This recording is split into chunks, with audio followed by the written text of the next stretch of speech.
আলাইকুম, সবাই কেমন আছেন? এই তো রান্না করতে চলে আসলাম, ভাতের পানি বসিয়ে দিলাম। এদিকে ডাল ধুয়ে নিচ্ছি, ডাল চুলায় বসিয়ে দিলাম, লবণ দিয়ে দিলাম, কাঁচামরিচ, হলুদ।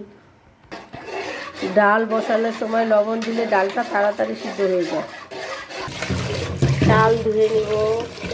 ভাতের পানি বলক এসে গেছে, এবার আমি চালটা দিয়ে দিব।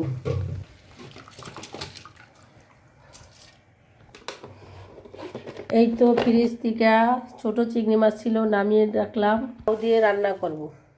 এবার লাউটা আমি কেটে নিব দায়ের সাহায্যে। ফুটে গেছে, এই পর্যায়ে টমেটো দিয়ে দিলাম।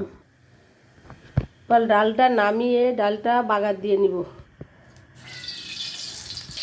পেঁয়াজ কুচি, রসুন কুচি তেলের ভিতর দিয়ে দিলাম। এ পর্যায়ে ডালের ভিতরে এটা দিয়ে দিব। আমার ডাল রান্না শেষ, এবার নামিয়ে নিব।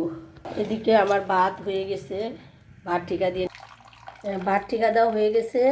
এবার চুলায় পানি বসিয়ে দিব লাউ রান্নার জন্য। চিংড়ি মাছটা এখনও পানি ছাড়েনি, তো গরম পানিতে দিয়ে দিলাম। হলুদের গুঁড়া, মরিচের গুঁড়া, লবণ, নেড়ে চেড়ে নিব।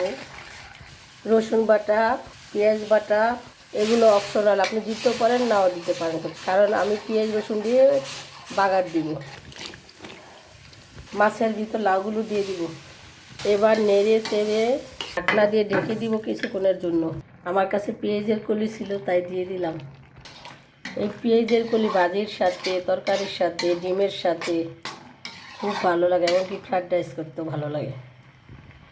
এবার চুলা থেকে নামিয়ে নিব। পরিমাণ মতো তেল, পেঁয়াজ কুচি, রসুন কুচি দিয়ে দিলাম। এবার এগুলা একটু ভেজে নিব। এই তো হয়ে গেছে আমার পেঁয়াজ রসুন। এবার এটার ভিতরে দিয়ে দিই।